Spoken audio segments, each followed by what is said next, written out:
The first time I noticed the man 2 doors down, it was because of a broken jar of honey. I dropped it on my own driveway, a quart of local wildflower honey I'd bought at the Saturday market because it was the only thing I'd let myself spend money on that week. And the glass exploded across the concrete in a gold smear that I knew, immediately, I did not have the energy to clean. I just stood there in my work scrubs at 6 in the morning and I started to cry, not pretty crying, the ugly kind, the kind where your whole face folds. And then a voice said, "Hold on, don't move, you'll cut yourself." He came across the lawns in a gray t-shirt and old jeans, a quiet guy I'd seen maybe twice in the 8 months I'd lived on Birchwood Lane, and he crouched down with a roll of paper towels he must have grabbed from his own kitchen on the way over. He didn't ask why a grown woman was sobbing over honey. He just started picking up glass. His name, I'd learn, was Cole. Cole Aldridge. And that morning he saved me 20 minutes and a probable trip to urgent care. And I didn't think about him again for 3 days because I had bigger things falling apart than a honey jar. My husband had left me in March. Let me back up. I'm going to call him my ex-husband now because that's what he is. But for 7 years he was just my husband. And I loved him the way you love someone when you're 23 and you think love is the same thing as being chosen. We met in Cincinnati. He was getting his MBA, I was finishing nursing school, and he had this way of making me feel like the smartest person in any room, right up until the moment he decided I was the dumbest. We tried for a baby for almost 4 years. I want to be careful here because I've learned that people have a lot of opinions about other people's bodies. We did everything. We did the temperature charts and the apps and the ovulation strips that turned the upstairs bathroom into a science fair. We did 2 rounds of IUI. We did 1 round of IVF that cost us $19,000 and ended with a phone call in the parking lot of a Kroger, me with a grocery cart full of melting ice cream, the nurse's voice gentle and final, "Not this time." And the whole time, my husband never once got tested. Not once. He had a story about it, the way he had a story about everything, and the story was that the women in his family were complicated and the men were fine, and I was too tired and too sad and too in love to push. I let it be my fault. He let it be my fault too. That's the part I think about now. He let me carry it. In February, he started working late. In March, he sat me down at the kitchen island, the nice quartz one we'd financed, and he told me he'd thought about it a lot and he just couldn't see a future where he didn't have children of his own. Of his own. Like I was a rental. He'd already talked to a lawyer. He'd already, it turned out, talked to a woman from his office named Brittany who was 26 and, as he put it, uncomplicated. Here's where my friends always stop me and say, "Wait, what about the house? What about money?" Because we'd had a prenup, his idea, drawn up by his family's attorney before the wedding, and I'd signed it at 23 without really reading it because I trusted him and because his mother was watching. And the prenup, as it turned out, actually protected me reasonably well. Spousal support for a transition period. A share of the equity. It was right there in black ink. But by March, I was so worn down, so convinced that I was the broken one, the defective one, that when he offered me a flat check to keep things clean and not drag it out, I took it. $4,200 and the contents of my closet. I left the quartz island and the financed couch and the wedding china, and I moved into a 1-bedroom rental on Birchwood Lane on the unfashionable side of Dayton, and I told myself I deserved a fresh start. Which is the lie you tell yourself when someone has just taught you that you don't deserve anything at all. So that was me. The spring of the honey jar. 29 years old, an ICU nurse pulling every overtime shift I could get, sleeping maybe 5 hours a night and crying in driveways. Cole, my neighbor, became a fixed point I didn't notice myself relying on. It started small. He fixed my porch light without my asking, just did it one afternoon when he saw me come home in the dark and fumble with my keys. He noticed my car was making a noise and told me kindly, not in a mansplaining way, that it was the serpentine belt and that I should not drive it to Indianapolis like I'd planned for my cousin's wedding. He was right. I'd have been stranded on I-70. He had a dog, an enormous, dignified rescue named Biscuit, who looked like he'd seen some things. and Cole walked him at the same time every evening, and somehow my evening walks started syncing up with his. We'd loop the block. He didn't talk much. He'd been in the army, I gathered. Something with logistics he was vague about, and he'd gotten out a few years back, and now he did some consulting from home, which in my mind filed him under the category of guys who don't really work and live on disability. And I am ashamed to say I felt a little tender pity for him, the lonely veteran 2 doors down with his big sad dog. He brought me a plant. This is the part I think about most. It was a Tuesday, my one day off, and I was sitting on my front step drinking coffee out of a chipped mug, and he walked over carrying a terracotta pot with a young rosemary plant in it, the soil still dark and damp. "You said you missed having a garden," he said. I didn't remember saying it. Rosemary's hard to kill. It likes being a little ignored. I laughed, the first real laugh in weeks. "Then we'll get along great." He set it on my step. It was in a too small pot at the nursery, he said. Root-bound. They had it marked down because it looked half dead. But there was nothing wrong with the plant. It just needed more room than somebody gave it. I want to tell you I understood, in that moment, that he was talking about me. I didn't. I just thought it was a nice plant. It was only later, much later, that I'd lie awake and realize that quiet men say the truest things, and you only hear them in echo. We fell into something. I won't call it dating because it didn't have any of the choreography of dating. There was no dinner where I overthought my outfit. There was a night a thunderstorm knocked the power out on the whole block and he came over with a camping lantern and a bag of groceries. Real food, a roast chicken, and good bread and actual butter. Not the gas station snacks I'd been living on. And we ate at my tiny table by lantern light while Biscuit snored on my kitchen floor, and at some point I realized I'd been talking for 2 hours and he'd just been listening, the way nobody had listened to me in years. I told him about the IVF. I told him about the Kroger parking lot. I told him the thing I'd never said out loud, which was that some nights I was relieved we'd never had a baby with that man, and then I hated myself for the relief. He didn't fix it. He didn't tell me it happened for a reason. He just said, "You carried all of that alone. You shouldn't have had to." And reader, I kissed him. I'm 30 now, telling you this, and I still think that was the bravest thing I ever did, kissing a quiet man in a power outage when I had every reason to believe I was unlovable and broken and done. 6 weeks later, I was throwing up. I thought it was the flu.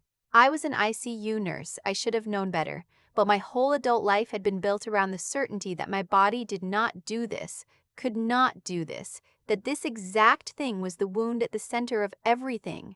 So I bought a test at the Walgreens on Far Hills Avenue almost as a joke, a dark joke I was playing on myself, and I took it in the staff bathroom at the hospital on my break. 2 lines. I took 4 more.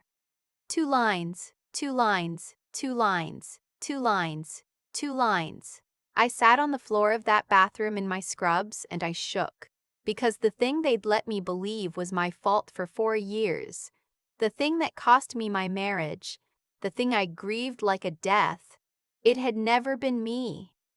There had never been anything wrong with me. I just needed more room than somebody gave me. The doctor at my first appointment did the ultrasound and got very quiet and then turned the screen toward me with a funny look. "So," she said, "I want you to take a breath.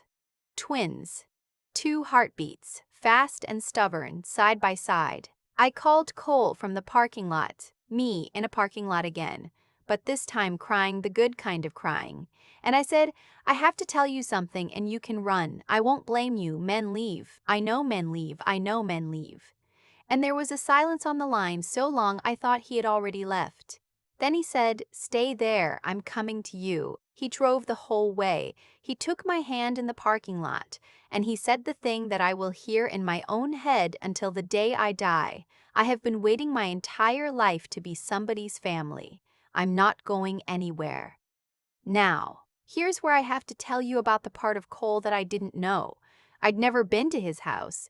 It always seemed natural that he came to mine. My place was on his walking route, and I was the one with the chaos he was always quietly fixing. But about 4 months in, with my belly starting to show, he said, There's something I should have told you a while ago, and I kept not telling you because once I tell you, you'll look at me different. And I liked how you looked at me. He drove me past his little gray ranch house on Birchwood and kept going. Out of town, up into the hills past Yellow Springs, and turned down a long private drive I'd never have known was there. And at the end of it was a house. Not a mansion in the gaudy way. A long, low, beautiful thing of stone and glass tucked into the trees, with a barn and a workshop and a pond. "This is where I actually live," he said. "I keep the place on Birchwood because, honestly, because after I got out, I couldn't stand being alone in all this space. The little house felt more like a real life. And then I met you, and the little house had you 2 doors down, so." The consulting from home was not disability. Cole had spent his army years in logistics, yes, supply chain, moving enormous amounts of material across the world without anything breaking. When he got out, he and 2 buddies built a software company that did the same thing for hospitals and disaster relief organizations, getting the right supplies to the right place at the right time. They'd sold a majority stake 2 years before I met him. He wasn't on disability. He was, in the gentlest possible terms, never going to have to work again. I was furious for about an hour. I'll be honest about that because the comments on stories like this always say the woman should be furious, and I was. Not because he was rich, because he'd let me feel sorry for him. Because I'd spent months thinking I was the broken one who needed rescuing, and he'd been quietly the most capable man I'd ever met. But then he said, "I didn't tell you because I wanted to be sure you stayed for the guy who picks up your broken honey." Everybody's nice to the guy at the end of that driveway. Nobody was nice to me when they thought I was the lonely vet with the dog. You were. And I understood. The man had been root-bound too, in a different pot. Just a bigger one. The pregnancy was hard. I won't sugarcoat it for the algorithm. I developed preeclampsia in the 3rd trimester. And I want to say clearly for anyone listening who's pregnant, it is not your fault. It is not about your diet. It can happen to the healthiest woman alive, and you call your doctor the second your hands or face start to swell. I had a team of doctors because Cole insisted, and because we could, and I went on bed rest at 31 weeks in a hospital that, it turned out, used the very software his company had built to keep its supply rooms stocked. I cried about that too. I was crying about everything by then. My daughters were born at 34 weeks, small and loud and perfect, and we named them after our grandmothers. And I'm not going to tell you their names because they're not part of the internet and they never will be. But I will tell you that when the nurse put both of them on my chest, Cole stood there with tears running into his beard. This enormous, capable, quiet man, completely undone, and said, "Look at all this room they're going to need. Here's the part you've been waiting for. I can feel it. You want to know about him, my ex-husband." We hadn't spoken in over a year. But Dayton is not a big city, and Cole's company, the one he'd helped build, had grown into one of the larger employers in the region after the sale. And my ex-husband, the uncomplicated children man, the late nights man, had spent the last year aggressively job hunting after his own company downsized, and he landed an interview, a real this-could-change-everything interview for a senior operations role at the company my children's father had founded. I did not engineer this. I want to be very clear because I know the comments will say I did. I found out the way you find out anything in a mid-sized city, by accident. Cole still consulted on senior hires as a board member, and the name came across his desk, and he came home and set the resume on the counter and said, very evenly, "Is this who I think it is?" It was. And here's the thing I'm proudest of in this entire story, the thing I'd want my daughters to know about their mother. I did not tell Cole to blacklist him. I did not ask for revenge. I'd had enough revenge just by being happy, by being whole, by having 2 daughters asleep down the hall in a house with all the room in the world. What I asked for was the interview. I asked to sit in. Cole arranged it, perfectly within the rules. I have a nursing background. The role touched on the company's hospital supply division. My presence was legitimate. And my ex-husband walked into that conference room in a suit I recognized, a suit I'd helped pick out, and he sat down across the table and he did not look up until he was already talking, and when he looked up he saw me. I watched the color leave his face. I'll never forget it. He went the gray of old paper. He stammered through about 90 seconds before he understood that the quiet, wealthy man on the board, the one whose name was on the building, was the father of the twins. I was clearly, visibly the mother of. The math is not hard. He left me because I couldn't. And there I was. He didn't get the job. Not because of me. I genuinely said nothing about our history to anyone there. He didn't get the job because, as Cole told me later, the man interviewed badly, talked over people, and took credit for a project that the references made clear wasn't his. He didn't get the job because he was exactly who he'd always been. And for the first time in my life, I got to watch that catch up with him instead of with me. He found my number a week later. He sent a long text. He said he'd been going through a lot back then, that he made mistakes, that he could see now he'd thrown away something real, that maybe we could talk. I read it twice. I thought about the Kroger parking lot. I thought about of his own.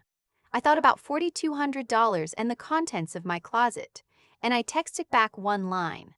I said, I hope you find what you're looking for. We already have. Then I blocked the number and I went outside, where my husband, Cole, became my husband on a Tuesday at the courthouse. No choreography, exactly the way I like it, was sitting on the porch of our two big, beautiful house with a daughter on each knee and an old dog at his feet. And I sat down next to all the room in the world and I finally stopped crying. I keep the rosemary on the kitchen windowsill. It's enormous now. I almost killed it twice by overwatering, by loving it too anxiously, the way you do when you finally got something good and you can't believe it's allowed to be yours. But rosemary's hard to kill, it just needed more room than somebody gave it. So did I. For 4 years, I let someone hand me a story about my own body and I wore it like it was true.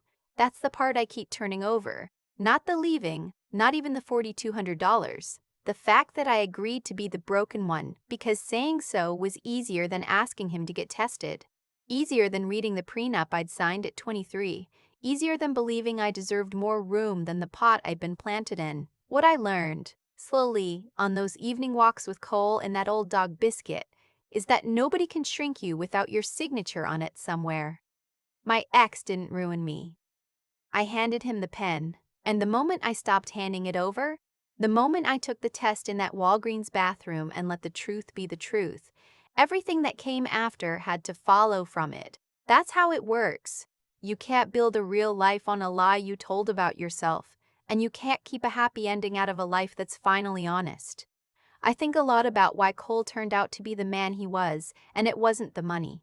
It was that he treated kindness like a habit instead of a performance. He picked up my broken honey before he knew my name. He told me the rosemary was root-bound, not dead, because that was just how he saw things, what's struggling versus what's actually finished. That clear seeing, that refusal to confuse quiet with weak or stumbling with broken, is the thing I want my daughters to have more than anything I could leave them. And it took grit too, not the dramatic kind, the kind where you pull another overtime shift on 5 hours of sleep, where you let yourself cry in the driveway and then go back inside and clean the floor. Surviving that spring didn't make me special, but not letting it make me bitter, choosing to kiss a quiet man in a power outage when every part of my history said don't, that took everything I had. So if you're sitting where I sat, convinced you're the defective one, I'd tell you 3 things. Be the person who picks up the broken honey, because how you treat people when nothing's in it for you is the whole measure of you. See clearly, learn the difference between what's struggling and what's truly over, in plants and in people and in yourself. And when life knocks you flat, get up one more time than you think you can, because the version of you on the other side of it is the one who finally gets to stop crying. I overwater the rosemary still. I love it too anxiously. But it's enormous now, and so am I, in all the ways that matter. We just needed more room than somebody gave us.